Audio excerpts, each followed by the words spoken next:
In the Prohibition years of Minneapolis, Minnesota, there was an underworld. Gangs of bootleggers, bandits, sluggers, and murderers roamed the streets and conducted their business. One of the most legendary figures of that time was Isidore Blumenfeld, also known as Kid Can. He began as a newsboy and grew into the most notorious gangster Minneapolis has to offer, and either a psychopath or the nicest guy ever, depending on who you ask. Volsteadland explores this world.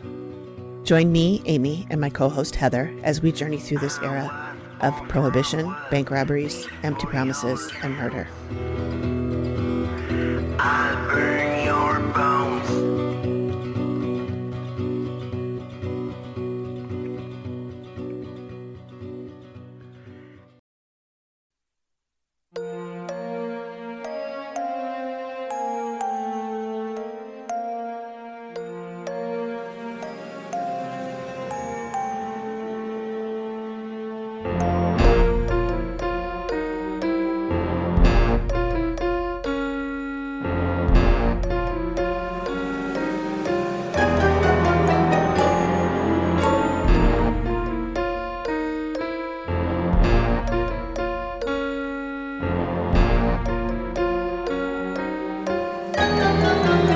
Ghosty fam, Amy here. Welcome to The Activity Continues, a podcast where three soul friends talk about all things paranormal. Ghosts, hauntings, psychics, movies and TV shows, especially The Dead Files, and other spooky and spooky adjacent things as well. We also like to interview people in the paranormal community, as well as past Dead Files clients and other interesting people. Sometimes we even tell your stories. We hope you enjoy the show. Hello! And welcome. Welcome. Thank you for joining us again.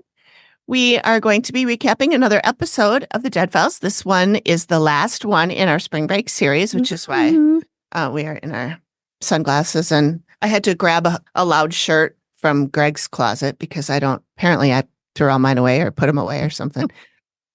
So, and this one takes place in the Big Easy. And we have thoughts, which we will get to. But Megan chose this one, and so I'll let her tell you what led her to select it. I selected it because I've been to New Orleans, and for everybody listening in New Orleans, I'm so sorry. I'm not going to say it right. I can't make my mouth move the way that it's supposed to move. And so it's no disrespect to the city. It's me. I cannot do it. But I went there. I had so much fun. I went to a Saints game, sports, football. And it was really a lot of fun. And so I just thought, it's a really good spring break place. So it fit quite well into our theme. Yeah. AP, what are we warning the people about today? Got a few different things here today, but how this also does really fit into spring break, it is like Mardi Gras capital. And that usually is kind of towards the kickoff of spring break season, even though it's Fat Tuesday before Ash Wednesday, Lent, whatever, all want to celebrate. But now the deep stuff. So the content warning overall for the show and things we'll probably talk about is there is suicide, domestic violence, Hurricane Katrina. A lot of stuff is brought up with that.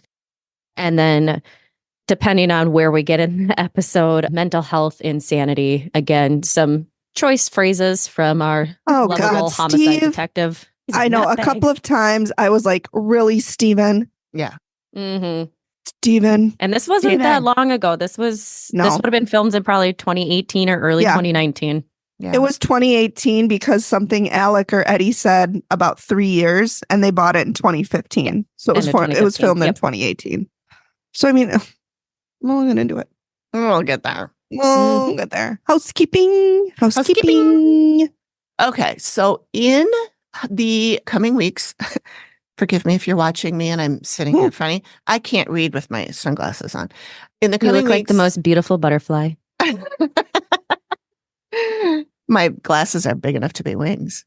We are going to be sitting down with Michelle and Krista from last week's episode. Remember, I said I was telling everybody I was trying to be cagey, and I was like, so we are going to be talking to some clients, and I didn't want to say the people we're talking about right now because I wasn't 100% sure that it was going to happen. And we have scheduled it, and they have listened to that episode. I gave them private links to listen to that episode, watch the video, good. actually. And Michelle wrote me back, and she's like, oh my God, we were laughing so hard. We were having such a good time. So we're going to have a blast and blah, blah, blah. So it'll be fun. And then, I guess that's it. Anybody else have anything they want to talk about? I don't think so. Okay. Well, then we are ready. Megan, would you like to do the overview? Yeah, and I wrote it not 5 minutes before we started. So That's not true. it isn't. I wrote it a long time ago. I know. I like 3 p.m. I know. She said she meant that she didn't write it as we were getting on, like the last has time. happened in the the last past. time. I thought you said you did write it Oh, no. 3 minutes ago. And I'm Dang like, it. no, you didn't. I wrote it literally while I was in another meeting today. So Well, it's very well written. I liked it. It was very good. thank you. You're welcome. All right. So, located in the heart of New Orleans, Vessel has a unique history. Built in 1914, the building ran as a Lutheran church for 50 years. In 1977, the prestigious family, the Galatoris, purchased it and turned it into a restaurant. The restaurant was very successful for a number of years. However, eventually the popularity waned, and when Hurricane Katrina hit in 2005, the restaurant was unable to recover and closed. Alec and his business partner, Eddie, bought Vessel in 2015 sight unseen. Alec stated to Steve he was drawn to the building and couldn't explain why. Since moving in, they have had paranormal experiences consistently and also have been getting more and more violent.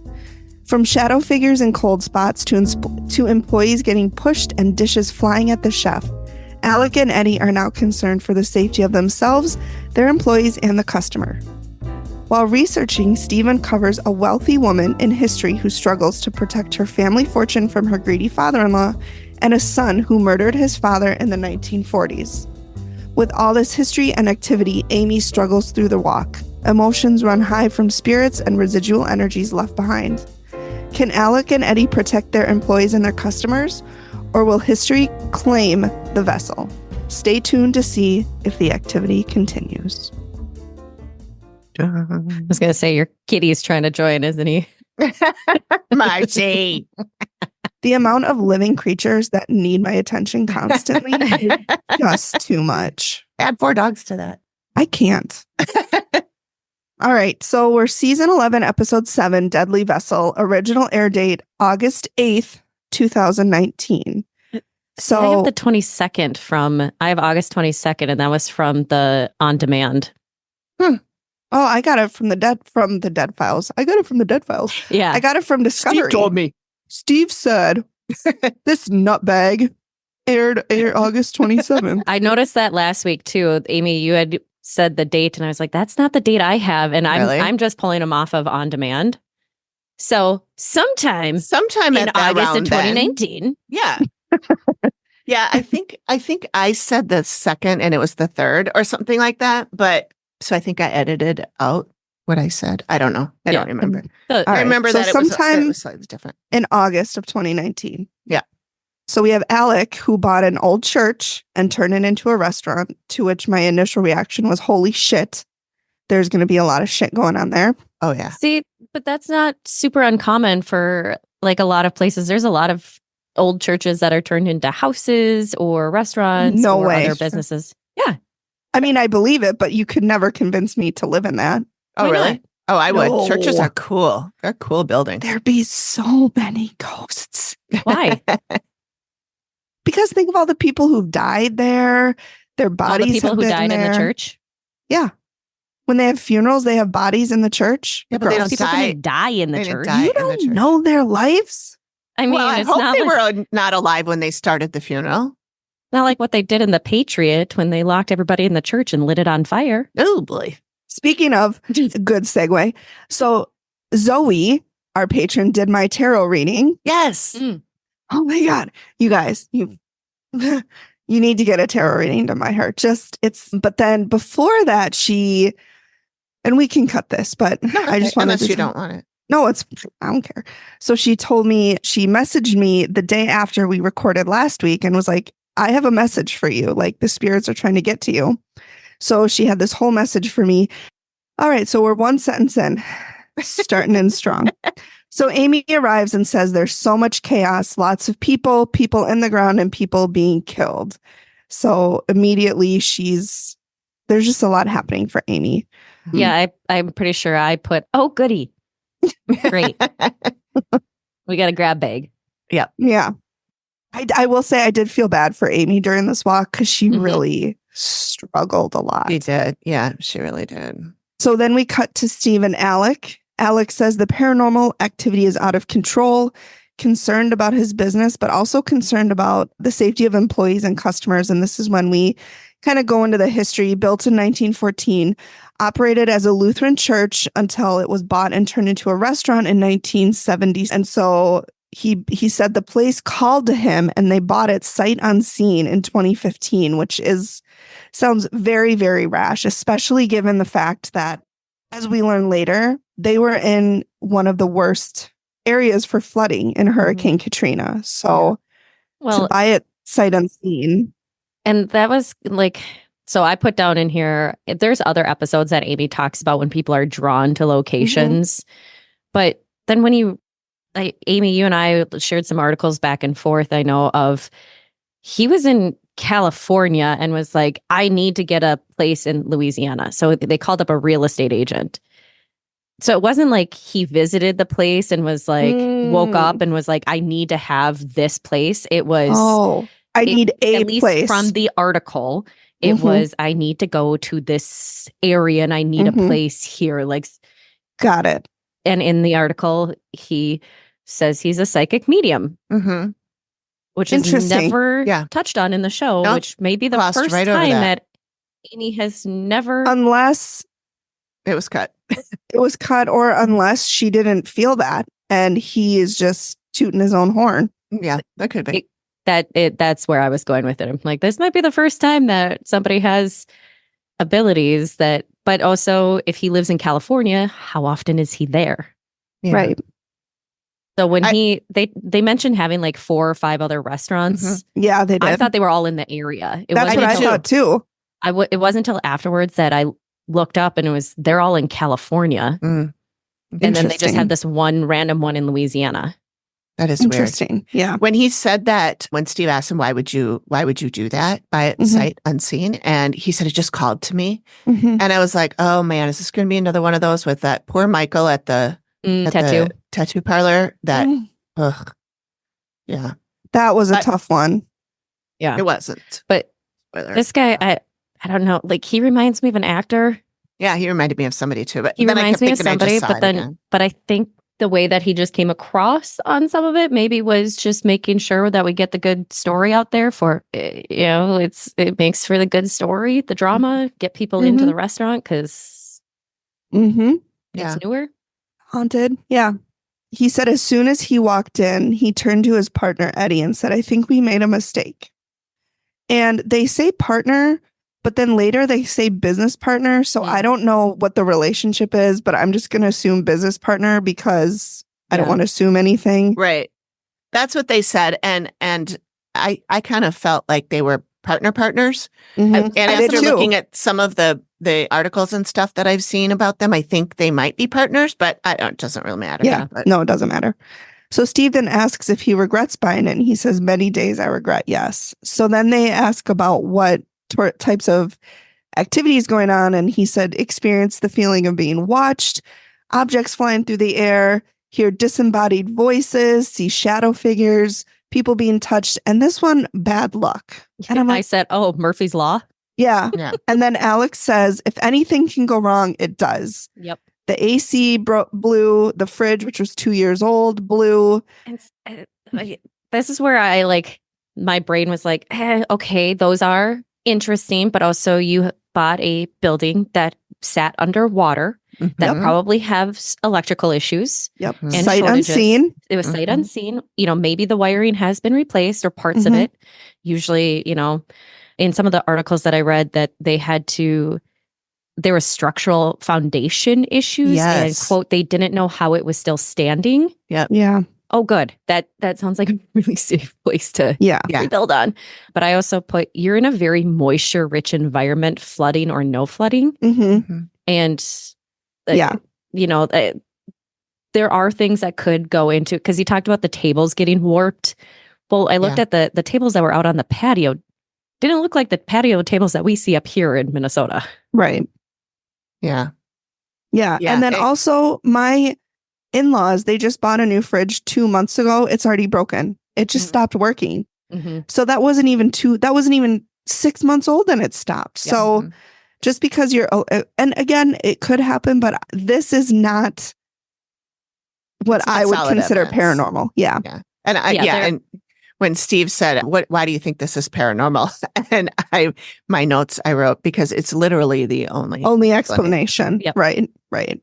And this is where we learned that he has 4 other restaurants and none of them have any issues, but we don't know that they are located in California at this point. Exactly. And as AP just pointed out, they're all in California, a much, much different climate, different humidity, temperature. There's no hurricanes.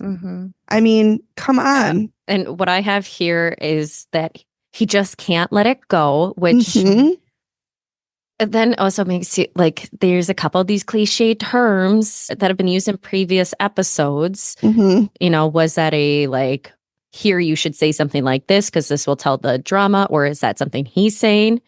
And I wrote, it's a labor of love or passion, or underwater on, or they're underwater on it and they won't make a profit off of selling it. It is a unique, so there's lots of other reasons that could be that he's just not letting it go. Because it is a unique, cool thing. It is cool. It's really pretty inside. It is. It's gorgeous. I mean, it's a beautiful building. But when he said labor of love and passion, I'm like, I don't see that. And again, maybe it was cut, but what labor of love and passion are you talking about? To me, it sounds like a lot of projects. The fridge broke. The AC broke. Especially for 2 guys that live in LA and probably have to go out there and deal with it. Well, and it's not like this is it's a little higher end restaurant. So it's not like it's expensive. It's not like it's a restaurant that, in some cases where they're offering free meals for those, that are without homes or down on their luck sort of thing. This isn't a place that you would go to. No, it's not. But it's just the type of venue it is. So, and then he says, we're not leaving. They have to leave us alone. And I just said, good luck, buddy. Yeah. And I said, we got a fighter. We got a fighter on our hands. Like, oh my God, that never happens. Yeah. So anyway, so then we cut back to Amy and she's out on the patio. And she says, there's a lot of dead people running around you. She said she can't breathe. She said she can't catch her breath. So the living would feel this. And she said some people might feel or experience a panic attack because of this. And then we cut to Steve and Alec on the patio, and Steve's asking him what experiences he has. And he said every time he's out here, he feels like someone's watching him. Dude, you're on a patio, like in a city.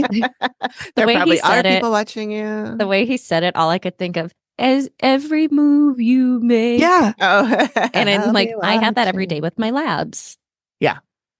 But like it's not like you're in a fucking closet where you're on a patio. Like the street is right there. Yeah. There's going to be people watching you. Well, and then as we're out on the patio, all he does is start talking about his office. Yeah. About how he's in the office and he'll feel something touching the back of his neck. Like a light brush of a hand. Right. I want to bring this up because Amy, you probably did this too, but I looked at your notes, but I didn't see it. But maybe you did this too. But they showed the office. There is a in window air AC conditioner, would be blowing directly on his face. Where he's sitting at his desk. And I wasn't sure that was his desk, but I looked at a different video that was linked through the rabbit hole that I went down and found another group that did a paranormal investigation at this place. And they showed a picture of both Eddie and Alex sitting at their desks. Well, actually, at Eddie sitting at his desk and Eddie's at the other desk, which means that this desk next to the AC is Alex's desk. Yeah, I did see that. The other thing I caught, and because I don't put the captions on, but I swear it kept saying. How do you do that? How do you function? Amy and I were talking about that today. I can't function without them. Works. I would get so distracted reading it that I wouldn't pay attention to what else is actually going on. But John is the same way, and he can't watch shows with. And I'm just like, how do you do this? No. How do you know what they're saying? different brains. But one of the things, I swear it sounded like he kept saying a wish of cold air. Yes. That's how the captions put it. Okay. Mhm. Because later on in the reveal, he says a whisk of cold air. Yep. But I was like, a wish of cold air? No, I don't know that I've ever heard it like that. I've heard it as like a wisp or a whisk or a whoosh. A whoosh. I put a whoosh. Yeah, he said wish, and I rewound it and turned on the captions again because I have to turn the captions off in order to take the screenshots Oh, if I don't want the words in there, but sometimes I do want the words in there. But anyway, so I had to turn them off and then wait for it to refresh and then rewind, and then I looked at it like 3 times and it said wish, and so I don't know. Maybe that's just a close caption. And he said it like 3 times. I swear, and I was just like, did it? And I did rewind a couple. Did he? Is that what he said? Maybe it's just his accent. I'm picking up or something. Whatever. Yeah. And then again, he says they don't want us here. They want us gone. Really? Alec, whatever is there doesn't want them there. Well, yeah. You're in a very, very active part of the country. There's a lot of history there. A lot of ghosts there. And not and only ghosts and different religions, different spiritual beliefs there. It's going to be a hotbed of activity. Very quickly due to hurricanes of different sorts, different natural disasters. And we've seen this in other areas too. Like there was the tsunami that happened in Japan that is on Unsolved Mysteries because there's a lot of that was notes. A good episode. It is. It's the newer Unsolved Mysteries on Netflix. Yeah, it was the heavy though. Tsunami happened in like 11 or 12. Yeah, somewhere in there. But I think 2012. Somewhere in the early teens. Yeah. But the big part is that there's so many spirits that are stuck doing their same routine because it happened so quickly. Because a tsunami 2011. Yep. Tsunami happens from an earthquake in the ocean. Yeah. And it sent a giant wave that overtook a part of it. And that's when the nuclear reactors were. Yep. I don't even know what I would do if I was sitting there and I looked up, and because by the time you see it, there's no time. Yeah, there's not much you can do. Yeah, it's done by then, or you're done by then. Yeah. Yep. So we know that there's a hotbed of activity because there is so much emotion in that area. And we know water and stone and other things. Well, we don't know, but we are assumed that those do play a factor into holding on to energies as well. Amplifying them. So then we're back to Amy, and she sees a dead woman wearing a red wig and all red. She said she does not like men. And I'm like, same girl. She said she's very physical. She said she hugged Amy. Amy said she hugged her, and that sent ice cold chills through her whole body. And she said the woman is surrounded by the color red. She said engulfed in red like an aura, basically a type of hell. I noted that when they show Amy talking about this, she's reading from her book. So this must have this when the woman hugged her and stuff, that when she first saw the woman, that must have happened when she opened up off site because she was reading it from her book. She talks about the weird shadow things with her. She says it's chaos and destruction, which then I put, is this a new band name with the hit Woman in Red? Because obviously. I was snarky when I was watching this, apparently. And then I also was like, oh, the ice cold chills must have felt good in the hot and humid air. Oh my gosh, yeah. I know. Give me a break. It's a dry heat. So now we're in the kitchen with Alec and Steve, and not Dinah. Not Dinah. She's in the other kitchen. Alec has seen a misty figure outside the doors. He said he has an outline of a monk, which I was like, what does that even look like? Okay, to me, this is a Lutheran church, so I had to look up what the definition of a monk is. Because yes, I was also, why are we thinking it's a monk? Exactly. Especially if it's the outline. That doesn't make any sense to me. I just picture it would be a bald guy with a robe on. Yeah, right. So and like kind of a heftier dude. Like which doesn't sound like the person so this wasn't a monastery. This was a Lutheran church. So monks in Christian religions are more commonly present in the Catholic sect. Really? But they're not all over, but they can be in other I places. didn't know that. But from the Oxford Dictionary, a member of a religious community of men typically living under vows of poverty, chastity, and obedience. Because most in the Catholic Church, the priests and everything have to be celibate, Right. the chastity and everything like that. Whereas in other sects of Christianity, they can be married, they can have families and all that sort of stuff. Mhm. So There's an episode of The Golden Girls where Dorothy wants to date a priest and she doesn't know he's a priest. God, oh my God, he's a priest. But yeah, I really question the only reason I feel like he's just saying it's a monk is because it's a church. Mm-hmm. It's an old Yeah. church. Yeah. That was the feeling I got because Yeah, I'm like, but I you're mean, seeing even the then, outline of something you're seeing a person in a robe. wouldn't you? Yeah. If that's the case, then I would have gone to like a father or like a pastor. Yeah. Mhm. Yeah. Because pastors wear robes. Yeah. Anyways. And we have Anyway, it turns out not to be a monk or a No. pastor or a any pastor of those or things. anything. Yeah. So It turns out to be a fancy pants cousin husband, but we'll get there. gross. And then mother-in-law. Alec came in one morning and all the burners on the stove were on. Also, the stove looked fucking gross. There were dirty pots covered, like stacked on it. But Looked you like to eat out in restaurants, never go into a restaurant, kid. But did the production crew set it up that way? Remember when we were Probably. They talking to probably Laura? messed it Probably, up. but like, why would you want it to? It looked so unappealing. But- I guarantee you that it is not that way at the end of the night because No. any chef worth his or her or their or none salt would clean it. But it was gross. Yeah, if you leave it for the next day, people get pissed. But I because just think it back to sets when all night. Yeah, I just think Gross. back to when Laura was telling us like that they opened her closets and Mhm. Yes. they moved the clothes around and stuff. I feel like they're like, this doesn't look like an active kitchen. Let's make it look like an active kitchen. Mhm. But it shouldn't look like an active kitchen if you're off hours. Megan, we know that. I know, but it's so gross. Yeah. Look. So then Steve is like, what activity goes on in here? And he said, dishes fly off the rack. Steve, There was people cook in here. That's what goes on. That's what goes on, Steven. Nutbag. You do have a rack of dishes in the middle of Mhm. a walkway, like area where everybody's moving And like, around and doing if stuff. it's busy on a Friday, Saturday, I'm sure people are going and dishes will fall off. So that's another not very, what's the word I'm looking for? Strong evidence. Mhm. Yeah. I mean, it's one thing if people are like, I saw it lift up and fly across. Mhm. At one point, I can't remember where it was. Somebody talks about like things are flying in the air. And I'm like, how else do they fly?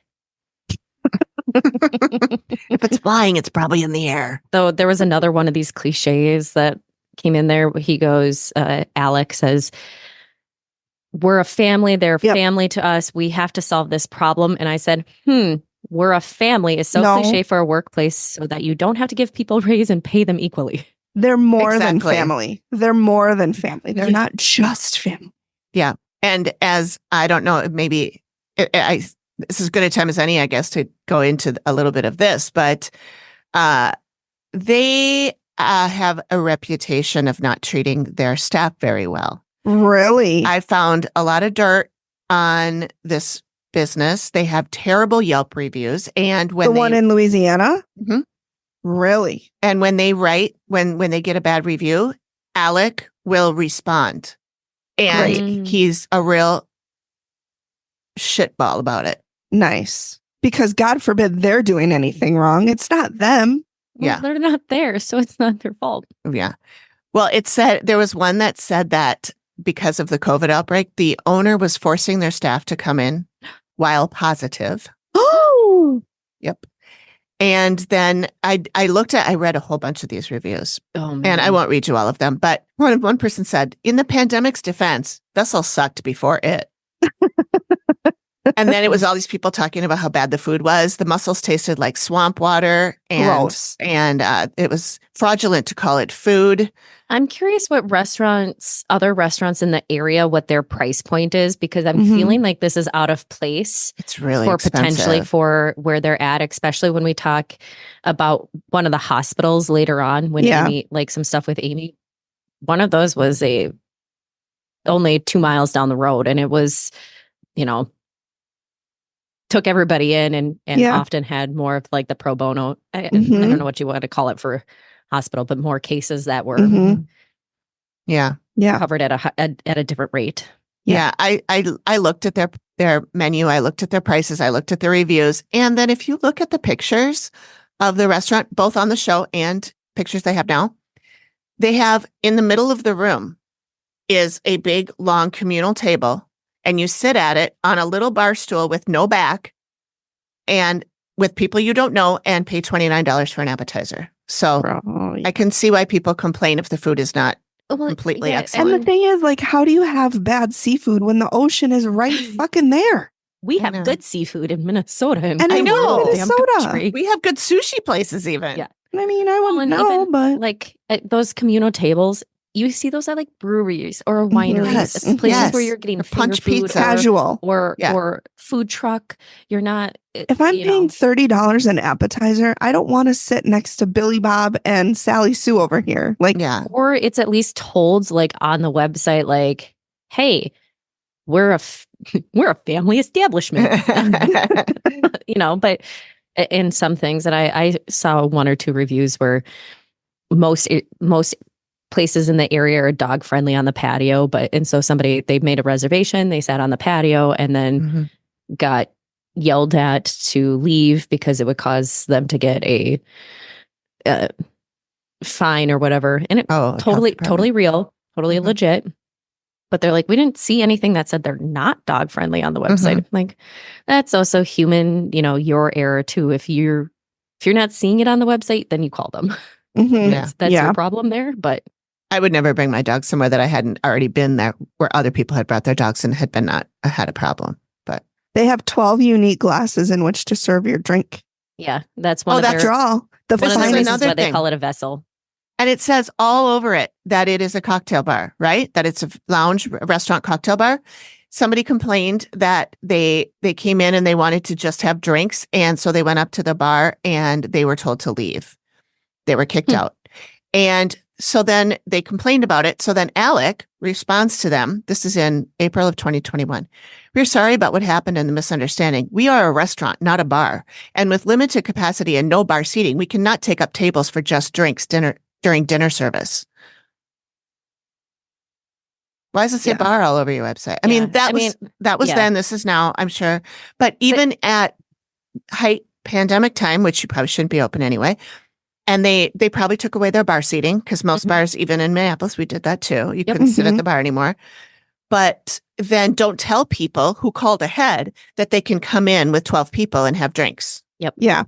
If they can't do that. And I tend to look at reviews and try to take them with a grain of salt, because people are salty when they're writing them usually. Like one of them was, we couldn't even order food because the kitchen was closing. I'm like, okay, what the fuck time did you get there? Exactly. Come on. And then somebody replied and said, you got there at 8:30 and we close at 9. Yeah. And Well, you didn't have a there you go. reservation. Yep. So some of that's just entitlement, because I did see most of the responses I saw came from their general manager. And Yeah. Mhm. Yeah. I had to I dig didn't pretty dig that far down. back. I had to dig pretty far back to find the ones that were responses from Alec. And then he blamed the government because he said the reason he didn't have good staff, because a lot of the people were complaining about the service. The reason he didn't have good staff is that nobody wanted to work there because they wanted to stay home and collect their unemployment check. Oh, And so it was he the government's supports, fault. So he supports the Orange Man, is what I would So assume. this is why nobody wants to work for you, shitbag. Well, it sounds like they don't Because- have a training program for to Right. help set people off to a good Right. start. Yeah. But anyways, So, it's a shit show. I don't know. Yeah. I think they still own it, because this video I watched about the other investigation was only 4 months old, and they were in it. Really?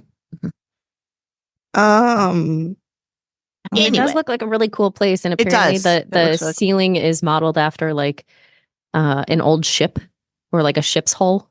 So Oh, mhm. cool. Yeah, it's a beautiful building. It's another play on the term vessel. But apparently the other term vessel that we have are the people. It's a double entendre. All right, so Amy? back to at Amy. Where I don't know where we are. That's where I have. Is that where? Yeah. Well, he says, we've got to solve the problem. And I They're was like, more than maybe you family. should treat people better. Yeah. It will work for you. So then we're back. The lady in red is really bad. She said she's physical. She punches, pulls hair, anything to get them away. Amy thinks if she's severely threatened, she would be dangerous. And then Amy says she has shadow things with her, but they're not human. They never were human. She said they're destructive. They're like chaos and destruction, what AP already said. And she said, so that's not good. To which I went, LOL, like, clearly. And she said the woman in red is saying she wants people to get out, and that's why she's doing what she's doing. So, And she Alex says, don't wasn't forget. wrong. If she's in a mood, it's not going to be a good day. But like any woman, if they're in a mood, is not going to be a good day. And whatever you do, don't ask him, is it your time of the month? Oh my God. So now we go to Eddie, and Eddie kind of reminded me of Greg because he was very skeptic. He was a skeptic at first. But Greg still remains skeptic. So that's where I have another story, but I won't tell it now. I'll tell it at the end. But remind me to tell you about Greg being a skeptic, not a skeptic. Got it. All right. Locked away for tomorrow when we remember it. I'm writing it in our show notes. Oh, okay. In the script. In the script? Thank you. Yep. So Eddie was a skeptic, but after 3 years of seeing constant activity, he's a believer. He hasn't had any real experience. It's just been more like secondhand. People telling him. Yeah, he's People like, my telling him. experiences are people telling me their experiences. I'm like, Well, that's those not an aren't experience then. So not a paranormal one anyway. That's what we call a conversation. Yeah, that's what we Yeah, call they you tell relaying me- someone else's. Yeah. Yeah. He says something about there's things that can't be explained rationally. I'm like, okay, I appreciate that, Mm-hmm. Thinking through that, because I think that is a good case. Mm-hmm. There are some things that can't be explained that way. Yep. He said a bartender said a beer can flew at him. No customers drinking that beer at the time. He said they have security camera and reviewed the footage. No indication that a customer had thrown anything. So why was that beer out? They were saying it was an event, but that they had, like, if nobody was drinking it Oh, maybe somebody brought it in. or nobody had Or it, maybe why they was left it if it was an event and they were basically saying that like no customer had been drinking that beer. So why was the beer out? Like that was what I couldn't figure out. I was like, why was that one out then? And if you have security camera and footage, wouldn't you see where it came from then? Wouldn't you show it? Yeah. And wouldn't it have been shown on the show? I have also a question about that with the patio. Well, did you saw what was in the article about how they got to be on the Dead Files? They sent the video of the patio to the Dead Files. So does that, the reason we didn't, because I saw it, it was in that other video, that other paranormal video. Is that the video of the customer, the chair being pulled out from under her? No, it's a video of the patio when they found something wet on the patio. And they looked at the footage and there was a big orb that came down, and that apparently that's the orb that's the video that they sent to the Dead Files in order to get on the show. And they didn't But I don't show know it? why it didn't make it to the show. Well, and then they're unless saying, somebody thought it was faked. Well, then they said they were one of 20 stories selected out of 15,000. Yeah. Holy shit. So you're telling me some of these episodes we've seen, and there Beat was out that other many people? thousand others. And especially as they got more and more submissions every year. Mm-hmm. So that means that Brittany won out over a whole lot more than 15,000, which is bullshit. Ridiculous. But her dad wrote a book, He Amy. wrote a book, you They guys. got in. She was possessed at 12, you guys. Or And she 15 or doesn't whatever it was. know. She didn't remember writing that stuff. No, it wasn't her handwriting. But Yeah, she does anyways, black out. Right. Or Brittany. Just Okay. kidding. So then so Eddie tells us that one employee was pulled backwards going down the stairs. And Alec said the employee was pushed down the stairs. Yeah. Unless that's it where was it's like- different employees. It could be Right. different employees. It could be, but you would think that we'd hear at least a little bit more It's consistent. so dubious. Well, if you were pushed down the stairs or pulled up the stairs, wouldn't you be telling both of your bosses? I don't know. Maybe it got cut. Well, and they also said that it was only women that got pushed down the stairs, which isn't true. Because when they No. talked to the employees, one of the men said he. Mhm. Yeah, it sounded like the men were having more of the Yeah. big issues. It's all a Um, contradiction. Yeah. Mhm. What I'm trying to. Eddie thinks they're cursed. Then he says they had a food critic come in and a water glass, quote, jumped off a tray onto the critic. Okay, so maybe, just hear me out as I joke and berate you two about being skeptics, but maybe something happened. I don't know if anybody, like if any of you have ever held a tray filled with water glasses, if you've been a waitress, but they're very hard to keep steady, especially if you have multiple drinks on it. So I'm going to go out on a limb and say maybe the waiter or waitress carrying that just lost balance and the water fell on the person. I've had a tray basically fall down my back. I spilled water on a baby in a car seat. I was sitting at the table and the person was trying to do it, but then somebody bumped her tray. Oh. It was a ghost. The only explanation is paranormal. It was absolutely paranormal. Yeah, and she wasn't upset at all. Oh. I'm sure. The people whose baby I spilled water on were actually really nice about it. Oh, you say, well, this spot's really clean now. At least it wasn't wine. Or like coffee or something. Oh, God, something hot. So Eddie is hoping they can solve the problem and make it a safe place for employees. Which I did point out, though, that food critics can kind of be asshats at times. Yes, like everybody has panic attacks and anxiety attacks because like they think that they're God's gift to food. And like, I'm sorry, but you're not. You're a person with a job. Yeah. This is how I got in that rabbit hole. I was trying to find that review. And then he said it was on the radio, but I was still trying to figure out if it was like, if there was if I could figure out who the critic was. Yep. And if it was somebody big shot, like somebody I'd heard of, then I could see why they'd be super nervous. But I thought if I could figure out who it was, maybe it's someone who's an asshole and gives everybody bad reviews. But I didn't get that far because I got all swept up in how they run their business during COVID. Anywho. We're back to Amy. Back to Amy. And she sees a dead guy wandering around wearing a jester outfit, but fancier. And then she says, it's a fun house. It's a fun mad house. This place. He's saying it's a fun madhouse, this place. She said she feels like the jester runs this place, like it's his, and he would be able to influence perceptual experiences, manipulating them to see or hear different things. And she said he wants them to hear things that would embarrass or humiliate them. Like if he could embarrass them or humiliate someone, he's going to do it, which he's gross. He's a bully and a bad parent. He is a bully and a bad. We'll get there. Well, I put in like a bad parent that wants to be like, oh, remember that time when you were 5 and you did that stupid thing? Oh yeah. Here, I'm going to whip out a picture. Yep. He's the type of parent that would throw their kid in the pool and say, here's your swimming lesson. Yeah. And that might be how my mom learned to swim. That's how my parents. Yeah. That was back in the day. That was a oh my God. generation. That's they'd throw them in the lake. They'd throw them oh off the my dock. God. Mm-hmm. I can't, you guys. I can't. Mm-hmm. It's too much. Okay. I also just said, great. Creepy as hell because the jester is like the precursor to the clown. And I hate clowns. Yeah.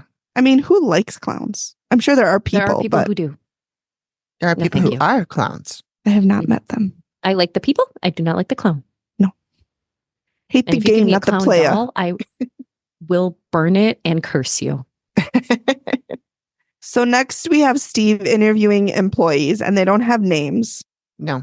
So man 1 says he had a big scruffy beard. Mm-hmm. He'll be working and feels someone looking at him, turns around and no one's there. Mm-hmm. Okay. So then we have woman 1. She came in at 8 a.m. and the first aid kit was open and everything was thrown on the ground.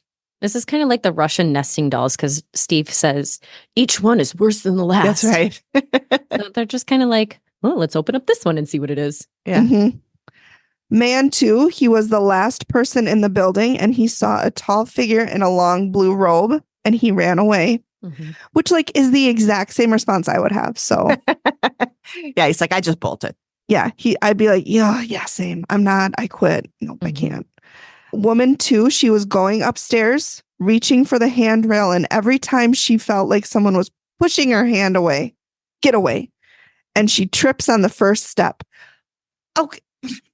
I do that literally daily, so clearly I'm haunted. I mean, how many times you fall up the stairs and you look around to make sure nobody saw? I know. I do that a lot. I trip on so I don't buy it, woman too. Fun fact that if stairs are off by like even like a half an inch, Yes. it will throw you off because Yeah. everybody's so used to them being a certain height Mhm. Yeah. that if they're off by a little bit, you might just go tumbling. Yeah. We had that in another episode, didn't we? Yeah. I think so. It was Yeah. at a bar, I think. Only explanation is paranormal. The only. Then we have woman 3. She heard someone behind her and fell down the stairs. She was scared and embarrassed. I'm sorry, nothing about that is paranormal to me. Well, you don't know nothing what about she that. heard and saw, heard or saw or Mhm. whatever. But yeah, it's not solid evidence. No, it's not. Unleash the power of stories anywhere, anytime with Audible. Immerse yourself in gripping stories, insightful knowledge, and captivating characters anytime, anywhere. Audible is your library on the go. With hundreds of thousands of titles across every genre, there's a world of reading waiting for your ears. Listen while you cook, clean, or commute. Free your eyes to conquer your day, all while feeding your mind. Start your 30-day free trial today and discover the joy of listening. Go to audibletrial.com/TAC. That stands for The Activity Continues. With your free 30-day trial, you get 1 credit, 2 credits if you're a Prime member, good for any premium selection titles you like, yours to keep. You get the Audible Plus catalog of podcasts, audiobooks, guided wellness, and Audible originals. Listen all you want, no credits needed. Again, that is audibletrial.com/TAC. Hey everyone, we want to welcome our new sponsor, Gobble. As you know, life can get pretty hectic. Between work, errands, and family time, who always has the energy to plan, shop for, and cook delicious meals every night? That's where Gobble comes in. It's a meal kit service that takes the stress and guesswork out of dinner. I used to dread the what's for dinner question every night. Gobble has been a game changer. They deliver fresh, pre-portioned ingredients and easy-to-follow recipe cards right to your door. Exactly. No more last-minute grocery runs or scrambling for inspiration. Plus, the recipes are incredibly diverse. From healthy options to comfort food classics, there's something for everyone. And let's not forget that cooking together can be a fun family activity. Gobble's recipes are simple enough to involve everyone in the kitchen, even the little ones. So if you're looking for a way to make delicious, stress-free meals that the whole family will love, head over to the link in the show notes or on our website to get your first 6 meals for $36. Gobble. Make dinner amazing. So we're back to Amy, and she said Jester Dude is making himself physically present. The living would experience this. He likes physically hurting people. And then she said something as simple as pulling a chair out from someone so they fall on their ass, which we get to later on in the story. She said that would make them feel humiliated, which is what he wants. And she said he's getting more severe, doing something to cause physical injury. And he's stimulated by people getting hurt. He gets off by them getting hurt. Amy says he's insane.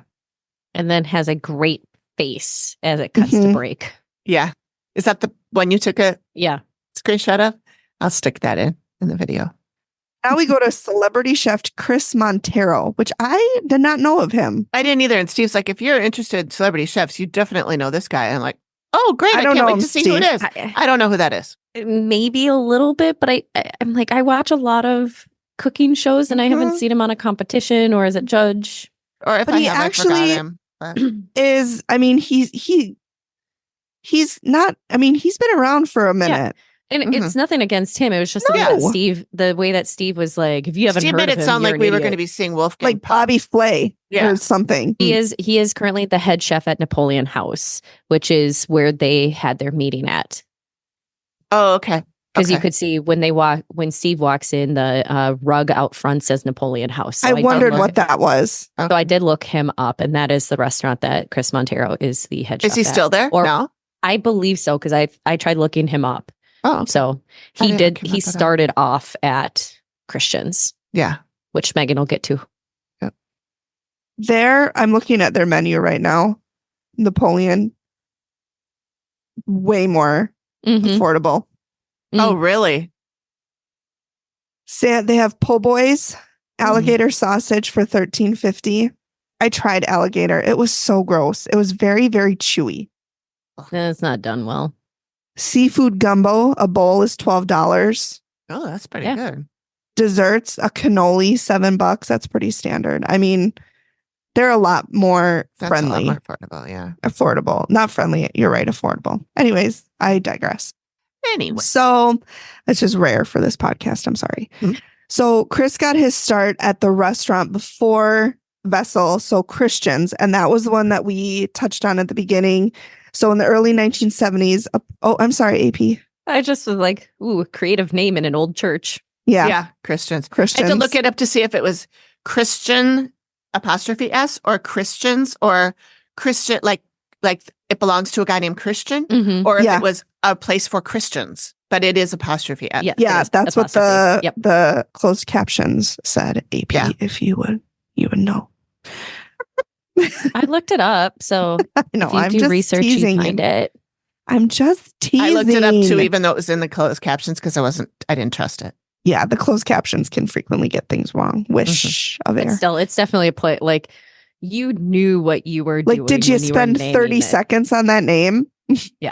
Even if your name is Christian and you're like, ooh, I just bought a church and I want to make a restaurant out of it. Mhm. I'm naming it after myself. So in the early 70s, a prominent restaurant family known as the Galator family purchased it and they converted it into a restaurant. And Chris actually said he worked there in the early 80s. Mhm. And my notes say for about a year, Christ worked there, which is fitting. If it's a converted from a church into Christians, it is natural Christ that works Christ there? would work there. Yes. I She- meant Chris, but I added a T. She added a T. Oh, I see. And he would bring out water and turn it into wine. And Yeah. people would go, Jesus Christ, I just wanted water. Could you make this white? Yeah. I don't, reds with the tannins, they give me a Mm. headache. Yeah. So the restaurant had begun to wane in popularity. And then Katrina hit in 2005. And that was the end of the restaurant. And I did not realize it had been almost 20 years since Yep. Katrina hit. Yeah. Yep. That was, oh my Yeah. God. And I love Steve goes, what was Katrina like? Really? It was really Steve, fun, did you see Steve. the news? It was a great time. They said no drinkable water, no gas in the city, no electricity. Everything was flooded. Then we go to Amy outside and she's hearing people yelling and crying like in a panic. She feels pain, loss, suffering, and so many people are feeling devastated. And this is where you really see her like head in her hands, just really Mhm. struggling, which I'm sure there's a ton of emotion. Yeah. Yeah, So we the go way back- she said Chaos that, and she was like, I know. so like, But yeah, just she said people devastated. are devastated. Mhm. yeah. And I have it in the transcript, and the transcript has the timestamp. Mhm. Every one of those words is 2 seconds apart. So I'm- you know what I mean? So she Yep. said it like that So- so slowly because she was Mhm. like Overwhelmed. feeling Yeah. it. You could tell she was feeling it. So then we talk more about Katrina, and the restaurant was in one of the worst affected flood zones. Chris said there was approximately 8 feet of water in the streets and 4 feet of water inside the restaurant. He said after the storm, Christians was used as a gathering place. And then they talk about the incident at the hospital, Yeah. which was a short walking distance from the restaurant. Because there was no electricity, standing water, like no drinkable water, 19 patients in intensive care died. Yes. However, I will interject here and say if you want to hear more about this story, I believe it was the charity hospital. When I looked up hospitals that were near that area, it was 2 miles away. So a 7-minute walk. Well, they said 7-minute walk, but I think it's a little bit more than a 7-minute walk. It'd be a really Depends fast how fast 7-minute you walk. walk. Yeah. But the charity hospital was covered by Karen in My Favorite Murder, episode 390. It is a Okay. very well done episode. It is. It's I listened to very that one, too. heavy, but it talks about how the doctors and nurses saved as many patients as they could, any way they could. And literally, somebody had a canoe. Somebody had brought a canoe because they were going to go do something after work. And they had a freaking canoe that they were able to help get babies and Mhm. families out of the hospital. And so I don't really want to dive into all of No. the history of that. So somebody else has already done it. Mhm. Yeah. and it's done well. So I highly encourage you go find that episode Yeah. 390. Yep. I'll link in the show notes. That was a good one.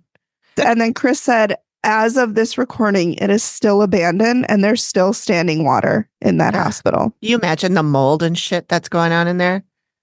Well, just, Ugh. I mean, the cost to even knock it down Yeah. because it obviously it's condemned, Right. but then it like part that makes me anxious about some of these is you get all these people that want to go in and investigate all the abandoned places. And if that's got Mhm. standing water in the basement still, that is so structurally unsound, but you Yeah. know people are going to go and do it because we had people go and do it in grain bins and Mhm. grain elevators around here. And then That's a great idea. and then they wonder why they get hurt or Mhm. they get or die. or their families want to go after the building owners. And it's like, no, it was all Mm-mm. posted. Yeah. Like, there's a lot of information that says don't go in here and you enter at your own risk if you do. Mhm. Yeah. But yeah, that one was definitely, there's a lot of Yeah. heavy history That was there, tough. which Mhm. would explain why Amy's seeing people on gurneys. They were using Yep. every mean and mode Mhm. possible to get people out Bless them. Yeah. to a hospital that was on higher ground. Yeah. Yeah. It wasn't good. Like they were taking turns bagging people, like breathing bagging, where Mhm. they were because they couldn't run any of the respirators. So they were going for hours and Interesting. hours without sleep to make sure that they got air to people when they could. And I can't imagine decisions that had to be made. in Oh, order yeah. to Oh my God. get Who do you save, the kid or the mom? Mhm. right. The dad or kinds the of mom? things. Yep. The grandpa or the mom? Mhm. Mhm. That's Yeah. yeah. So And Amy thank sees you people to screaming and yelling and horrible, painful Right. death. and she says, "What the fuck is going on?" Yeah. quick thank you to all of our first responders Oh, out there. God. Oh because yes. Yes. all the shit that they go through on a daily daily. basis, not Daily. to even throw in all the other And fun. all And to be the screamed hospital at and workers who had to yelled work at during and- all this. Mhm. Yeah. Mhm. My mom being one of them. Mhm. Yeah. So she said it's like a little riot. Mhm. She said there's so much pandemonium. She can't make sense of it. She said the living people would feel sick. They'd feel nauseous. There's just so much chaos going on. Mhm. So we go back to Steve. He called, when I first get into town, I make a call to the local detectives. And he heard back from a retired detective, Ronald Ruiz. Ruiz. They don't ever say his name, I don't think No. so. So September 5th, 1941, Louis Reuter Sr. received a phone call that there's trouble at the house with his son. So he leaves his place of employment, goes to the house with two co-workers, sees his son, Louis Reuter Jr. So Junior was 24 years old. Junior sees Senior, fires at him multiple times. Senior struck 3 times. I say Senior struck twice, 3 times. What, Megan? No. He struck 3 times, once in the chest, twice in the abdomen. And before this, Junior had been committed to an asylum 3 separate times. And this is when our buddy Steve goes, oh, this kid's a kind of a nutbag." nutbag. Kids in a bug. Okay. Yeah. Thanks, Steve. I So put Senior, JFC Steve. Senior dies. And Junior also, before this, had been cut out of Senior's will. Mhm. So Steve goes, oh, he's a nutbag. And also he's probably pissed about the money. I'm like, Steve, can you be a little PC? Just a little bit? Can you just a little try? sensitive. I'm sure he's thinking the guy's a murderer. I don't give a fuck what I call Right. him. Which Right. I mean, I've felt that way in Yes. sometimes too. But this time, But he by has mental ill issues. I know, and by saying that about him, people with mental health issues feel that that's the way. Yeah. They are, And that they're not seen, and they shouldn't Mhm. be. So, Yeah. So even though Senior died, he did not do any jail time due to his mental illness because son. a judge determined the son, Junior, not Steve. Junior couldn't tell the difference between right and wrong, and he was sentenced to time in a mental facility, but it is unknown how long he served. So Steve was like, he could have been out in 5-10 years. Yep. Thanks. So I don't then know. Have Amy, you heard about asylums in the 1940s? I'd rather not dwell on Yeah. it. oh, that's bad. Probably worse than jail, honestly. He probably would have wished for jail. Yes, I'm Mhm. pretty sure it is. Yeah. So then Amy sees a young guy. He's so shy, twisted up inside. And I was like, oh my God, Amy, that's so poetic. Young guy, so shy, Tied up with regret. twisted up inside. Yeah. He feels regret. He's not accepting responsibility for anything that's happened. And then she said she's getting a fight and horrible pain on the left side of her stomach. She's not sure if it's stabbing or a handgun, but it was done by another man. So I don't know if she was getting both junior and senior, if it was only senior. Because she said one man on man, Mhm. like one man on another. But it's really interesting where she was like, yeah, he's tied up with regret, but he's not taking any responsibility. Right. So what does he regret? Right. He's probably, I think he, if it's anything like how the story went, that he probably regrets that he killed his father, but doesn't take responsibility because I am a nutbag and I couldn't control myself. Mhm. To quote Steve. To quote Steve, that is not what I would call him. I know. Right. That is not what any of us would call him. Okay, so now we get to the library, and I'm just like, so Steve is going through a card catalog, and he's got a fucking magnifying glass on like photography papers all over a table. I'm like, Jesus Christ. I wanted water, not wine. Like, he didn't do any of that. Fucking card catalog, Steve. You probably don't even know how to use a card catalog. Dewey Decimal System, baby. Yep. Dewey. I remember learning that in school. Oh me yeah, too. yeah, for sure. So then we go to local historian Diana Shorts. They never said her name, so I don't know. Shortes. It's Shortes. So who knows if it's Shortes? I loved how she said Baroness's name. I was like, oh my God, that is beautiful. And she didn't even say her whole name. No. Mm-mm. What's her whole name? Her whole name is, I have it. Hang on. Good luck. I gotta scroll down. Yeah. Do you have 20 minutes? Because it's real long. It is Michaela Leonarda Michaela. Yeah, Huh? Michaela. It's spelled Michaela, but it's Michaela. That's how she said it. Because I wrote it down You said phonetically. Michaela. Yeah. Michaela. Isn't that what I said?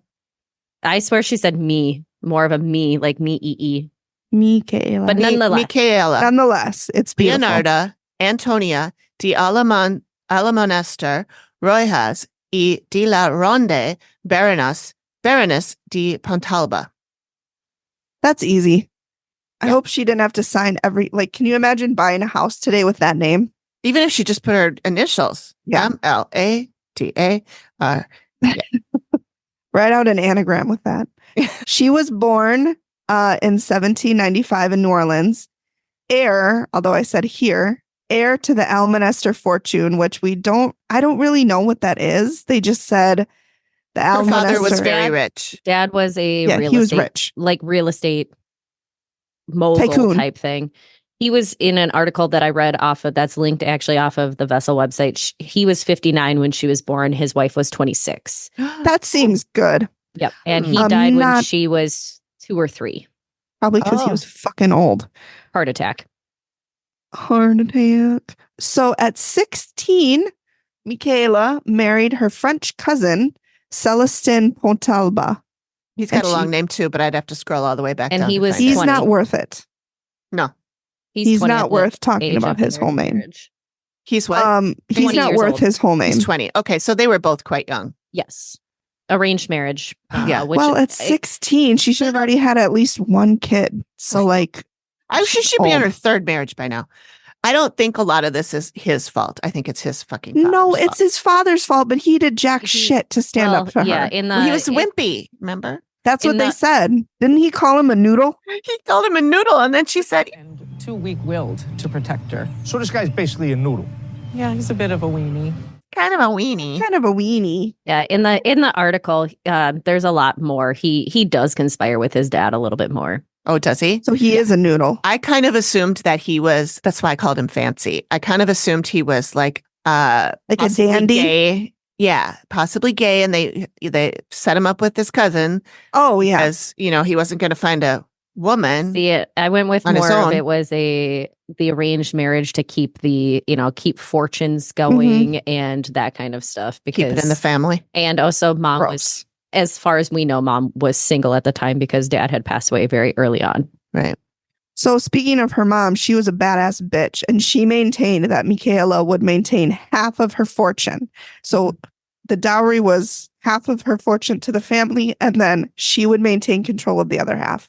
And her father-in-law, Joseph, was not too pleased with that. How dare a woman have my money?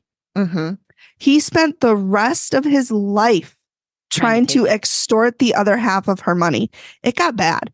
And the reason he did was because, as we mentioned earlier, the property that they're investigating was part of the fortune that she had and she maintained control of. He could have collected rent on the property. So that's why he really wanted that part of it. But she was a fighter and she won all the lawsuits. So when that happened, he was like, you know what, you guys, I'm fine. Just, you've won the lawsuits. I'm done. I'm just going to let you live in peace. I'm going to be fine. Just kidding. He locked her in a chateau for 2 years, solitary confinement, alone, just by herself. So I do have the article up that gives us a little bit more information. He was affectionately known, the husband was affectionately known as Tintin. Okay. They were married October 23rd of 1811 when she was actually 15 years old. So they said, so shortly thereafter, the couple moved to Paris. The marriage was full of conflict. Celestine's father, Joseph, wanted control over the inheritance. They did produce 5 children. Oh, they did? 3 sons lived to adulthood. Yep. Well, at least she gave him some sons. I mean, thank God for that. That's the only good thing she did. She had only contracted a small portion of the money to be used as a dowry. So this article does not say it was half. It was a smaller portion. Which is probably what pissed Joseph off even more. Oh, I'm sure. Yeah. So in 1830, Michaela defied her husband's orders and traveled to the United States. Upon arrival in Washington, D.C., she was invited to the White House. There's rumors that she had a torrid affair with President Jackson. And upon her return to France, she was locked in a room without contact to household staff and shunned by Tintin's family.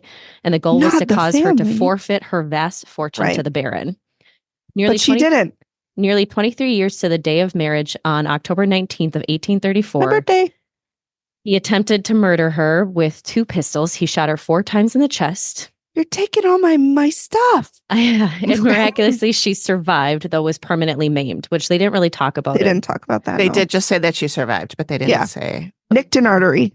Which then they said it oozed. And I'm like, the arteries usually spray or they like spurt. Yeah. Like veins ooze because it's not high pressure. Arteries are higher pressure moving through the system. But her husband, she tried to divorce him numerous times. They said she divorced him in the episode. She did not divorce him. She tried. But I thought they said she separated. No, they said separated. divorced. They said divorced. Yep. But she attempted to divorce him numerous times, but the French courts had strict laws pertaining to divorce and rejected each claim. Her husband attempted to ruin her reputation by publishing excerpts from the court proceedings. She was able to turn the tables on him, however, and that he did not have her best interests as a wife in mind. By tarnishing her good name, he violated their marriage oath, and the court finally allowed them to separate, but never formally divorce.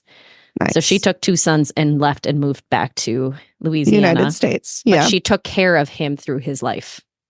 That's why she's buried back in France. Yeah. So she died at 78 and she's buried next to her husband and father-in-law. And then Diane says, I suppose in death, all is forgiven. And I said, the fuck it is. Yeah, I did too. I said, no, it's not. Yeah. Yeah. No, definitely not. And then all of her buildings, she had architects redo a lot of the buildings that she owned because they were derelict. And there's a lot of letters carved AP. So for Palisade Arms, which is what her home was in Louisiana.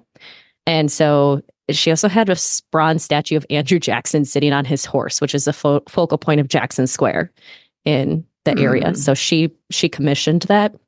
Maybe she did have a little thing with him. It's too bad she had poor taste in that guy. And this article, I just want to credit really quick, is The Haunted Librarian. And it's the Baroness by Tragedy, her name and then Baroness by Tragedy.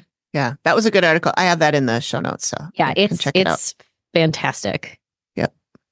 So then the last bit is Amy sees the lady in red again. She said she's from a long time ago, 1840s or earlier. She came from money, was married at one point, then something happened. She told Amy when they came in there, and I'm not sure if Amy meant if when they came in the dining room or if when they came in the restaurant itself, but somewhere around the vicinity when they came in there, she came in there for safety. So the woman in red came into the building for safety. She I said thought that she came to the area for safety. Like she was running in life. She ran from her husband and her father-in-law. Oh. So that's how I that makes interpret sense. it. Yeah, that makes more sense. And then she said there's a connection between her and the jester guy. And she said she had a bad experience with him. He did some really, really bad things. And then she says, quote, "Do not trust men because they are bad and they will hurt you or kill you." Mhm. And then we go to the sketch. I saw several disturbing things on my walk, Mhm. but two stood out. But two stood out, the jester and the woman in red. Yep.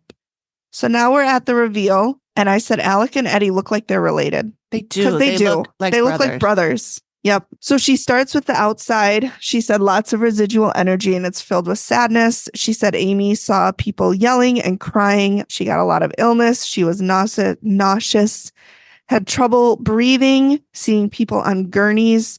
And then Alex says when he goes out there, he feels exactly the same way. And then that's when Steve talks about the history of the church, the restaurant, Katrina, the hospital a few miles away, how the room they're actually in was under 4 feet of water. And then Amy said a very long shit. Yeah, shit. Mhm. There was at least 17 eyes. Yeah. At very least, but one T. So then she talks about the jester. She said he's dressed strangely. The best way she can describe it is as a fancy jester. He was from a long time ago. Which really She means that the said- jester, Joseph, followed her from France. He may have spent some time there.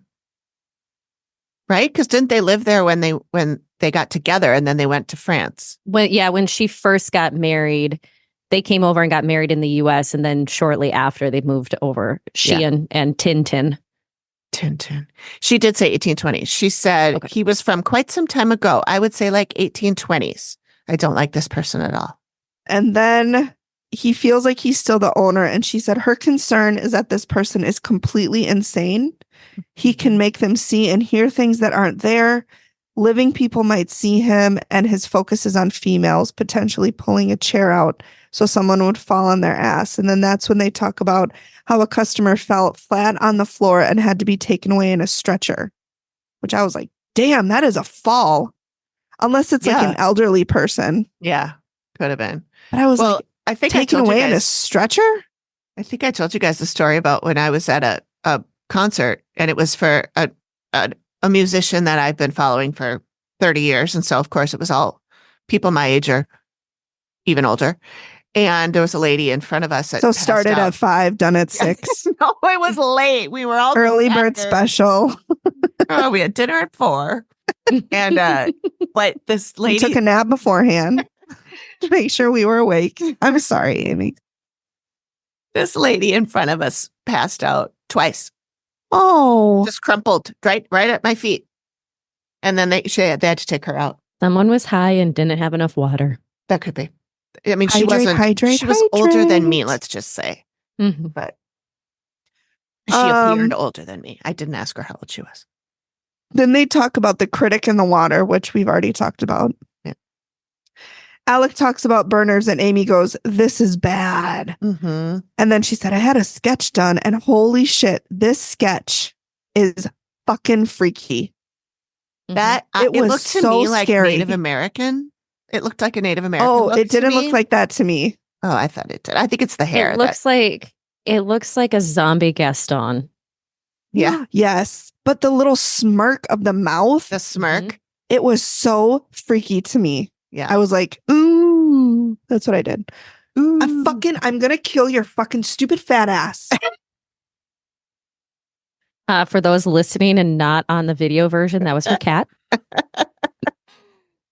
He's making quite an appearance today. He is by between you and the screen, or between you and the camera. 7,000 times. I hate him. Several times, yeah.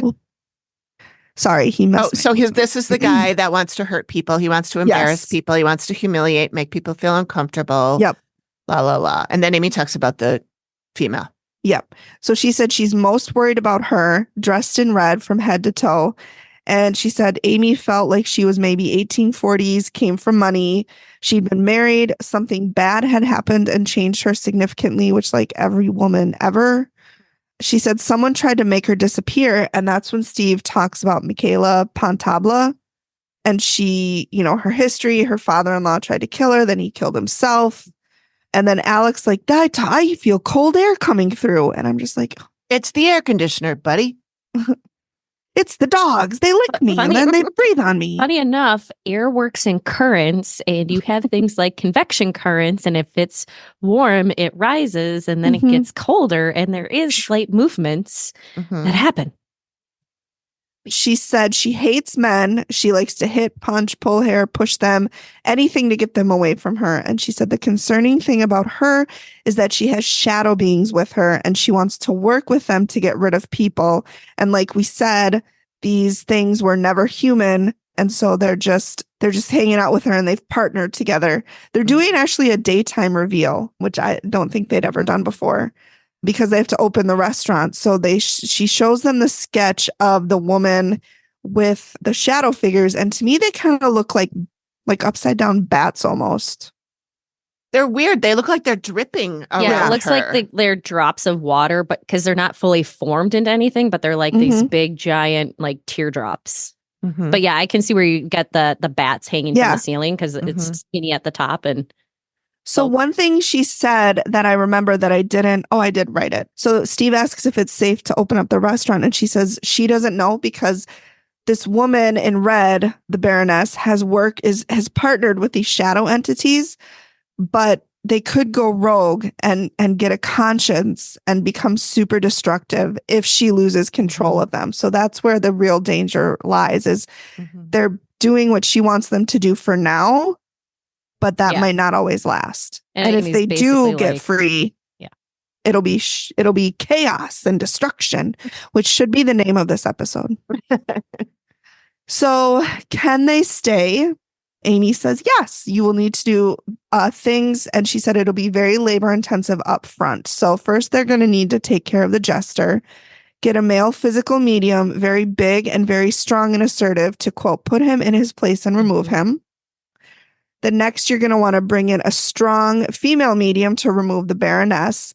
And once the Baroness leaves the place, the church, then the shadow entities will move outside with her because they're attached. And then the female medium will be able to take care of her. And then she's like, with the patio, there's a lot of residual that needs to be dealt with. You need to bring in a psychic. Like, she said psychic so weirdly. Did you notice the closed captions called it saw cake? No, I didn't. SAWCAKE. Saw cake. Psychic, like psychic, to show them how to do a psychic cleansing. And then that same person will do a proper, Brittany, blocking, put up a barrier to prevent anything from coming back in. And she said this is an active location, so they'll forever have things that are coming and going. But she said it won't ever be this bad once they do those steps. If they do those steps? Huh? If they do those steps? If they do those steps, yes. So then we have a video update. And they said before the team came in, every single day was a challenge. And she said, Alex said they followed their advice. They're still looking for one more medium, but he said they have a couple of leads and they're confident they'll have something soon. And the activity has calmed down. Amy P has something to say about this. Yeah. And I think she's right. I put behind there, but which one? Which medium did they not get? Well, female. I have a quote, and this is from, again, another article that they linked on their website. It's WGNO.com. It's News with a Twist, Hometown Horror Stories. I did see that one. Yeah. The quote is, as it turns out, having such a stylish and influential spectral visitor is not such a bad thing after all. We want the Baroness to stay because this is her land. She's such an influential person. She owned this and she can add a lot to help us be successful. I felt she pulled me to this building. The way things turned out, I was drawn to this building because of her, says Alec. And another article that I read said they've had problems mostly with male employees, so they hire mostly women, which just feels like a way to say this is how we can control. Yep. Mhm. Mm-hmm. That's very sexist. That is the way that I read that a little Mhm. bit. Like, oh, well, if she doesn't like men, we'll just hire women, and then we don't have to pay them as well. Yep. They can rely on tip money. So Oh, the restaurant industry is so fucked. yeah. Fucked up. Yeah. But I just, when I read that part of it, because I know that Amy had already watched this part of the episode, and I was like, I don't Yeah, I don't I think find you're right. this. I think you're right. I think they didn't even bother to find the psychic to get rid of the Baroness. No, I think they did the rest. I think they got rid of the jester, and I think they had somebody come in and do cleansings on the patio. But that also means that those spectral things are still with her. Those shadow Yes. things are Mhm. likely still with her. And then you talk about the reviews that they've had and the, issues that they've had. And there was a lot of stuff that they've had high turnover. And it's Mhm. like, I thought you said you were cursed. By dumbness. Yeah, I think a lot of their issues are of their own making. Yeah. From what I can tell from the articles and reviews that I have read. Mm-hmm. But So that it was was definitely it. a great episode. It though. was a great Good episode. pull, Meg. yeah, good job. It was that good. was a good one. It was really interesting. I liked Yeah. it a lot. yeah. Greg being a skeptic, not a skeptic. Oh, thank you. Because I did forget I was about to wrap up. So Right. wrap it up. Wrap it Um, up. Cut it out. The other day we were walking through the dining room on the way to go downstairs, Mhm. and he goes, "Why is there a handprint on the dining room table?" And I looked and I was like, I didn't see it at first. What I saw when I looked at the table was, like when you put something hot Mhm. or wet on a table and it leaves like a Yeah. white-ish mark. I saw that and I thought that's what he was talking about. He's like, no, that's not what I'm talking about. There's an actual handprint and you have to get in the right Oh, the Spot? light? exactly to see. It's a handprint like this in the middle of the table, in the center of the table. So no reason for there to be a handprint No there. other prints anywhere around it. And I was Not like you put your hand on the table to put your your shoes on or no, something. it's like you'd have to Wow. have at least one leg on the table Yeah. to get your hand there. Wow. And so then I was like, is it really is it in the dust? Because it's not, it's not super polished or anything. We don't wash that table that often. And so I stuck my finger at the back part, the Mhm. heel part of the hand and drew like this. And you could see that little squiggle I made. So it really is, there is a part of that Mhm. table that does not have the dust on it that the rest of the table has. Really? Whoa. And That's then creepy. I thought it was super weird. And Greg's the one that pointed it out. And Yeah. he was like, this is really weird. And was it either Skeptic? size of either of your hands? It was about the size of mine. Okay. And then just today, and I haven't told Greg this yet, just today, I'm walking around outside and I look down and I see what looks like a glove that maybe has been unearthed after all the snow or something Mhm, like that. Mhm. And I get closer and I look at it and it is a piece of the giant tree we have. It's part of the bark that came off, landed on the ground right in front of me in the exact shape of a hand. Really? And I'm like, this is two hands I've seen Yeah. this week. So I took a picture of it and then I went upstairs and tried to get a video because I haven't cleaned the table. I Mhm. went up and tried to get a video of the table just so I could see the handprint. And I could still see the handprint, but you have to really get in there at the right angle and the light has to be right and everything. So I don't think my video turned out very well, but that second hand. Now, if I Yeah. see a third one, I'm going to flip out. Maybe reach out to Zoe for some. Oh, maybe. See, Yeah. what do you got, Zoe? What do you got going on? Got anything handsy Hey. going on over Hey, here? Didn't you- don't get handsy with me. Well, I was just thinking need about dinner what are first. things that you've had a hand in or done something, Oh, and you recently got rid of your mom's van. You sold that, true. Yep. Hand and in a that van. was, is it your dad giving off a thanks High for five? taking care of her, getting Here's a that- hand. just or just being really literal. You've given a lot of your time and yourself. Helping hand. Mm, Mhm. Maybe. maybe. I don't know. That's just I say reach out to Zoe. Yeah. I'll see Mhm. what she says. But yeah, I'm just Yeah, it was cool though. curious So I'm if- waiting for the third hand. Because I think it's always happened in threes. So I Right. assume there's going to be a third hand somewhere. Or maybe a foot. Maybe a foot. I'll send you guys the picture of the. Yeah. I can send you the video too of Yeah. the table, but I don't think you're going to be able to see anything. I couldn't really see anything. I could see it with my eyes, but I couldn't see it when I looked at my phone. I'm glad you could see it with your eyes. Yes, As opposed to your ears. my bare eyes. I meant, but Oh, yeah. I'm sorry you left that open. And Everybody, AP put her sassy pants on today. So No, I would have walked into that. I mean, I would have done the same thing as you. hope just you're like okay. walking into a spider web. No, that is. Oh God! In our old house, we used to have a spider that would build her web Charlotte? every night. Yeah, we called her Charlotte because we're so creative. On our porch, and you wouldn't have to walk through it, but you'd see it because it was on the part where you didn't Mhm. walk through. But it was Mhm. anyway. Every morning we would get up and there was elaborate web, and it was Mhm. so cool. And she'd be sitting in the middle of it. And then she'd hide.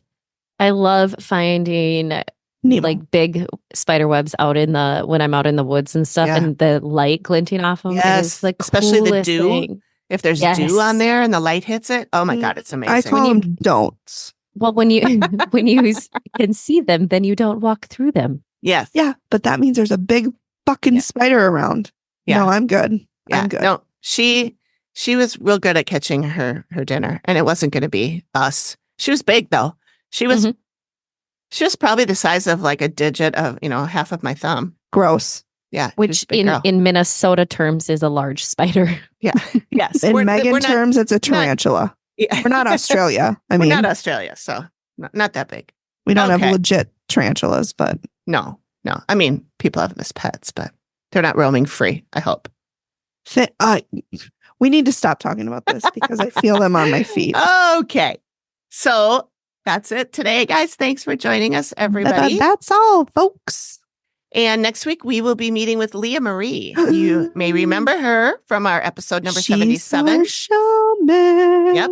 Our interview with a shaman. I can't wait And to hear about our travels. she has gone on this amazing trip, and Mhm. she is going to tell us all about it. And it's all about her learning about other cultures and spirituality stuff. And Yep. she's so fascinating anyway. Yes. And then, we're friends on Facebook. And so we've been seeing her pictures and just beautiful, beautiful stuff. And Yeah. hopefully she'll let me use a couple of the pictures in our video version. So we're going to be talking with her next week. We're excited to do that. Yes. And then we are soliciting. Soliciting. That's a good word.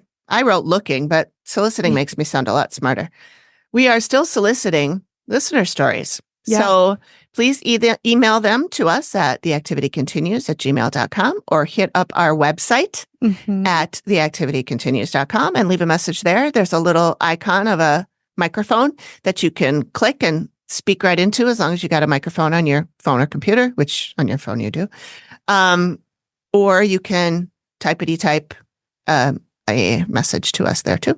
So we want to hear your stories. We want to do another listener story episode soon because those are always really fun. Mhm. So thanks everybody for joining us, and we will see you next week. Good. Bye. Bye. Thank you. Bye.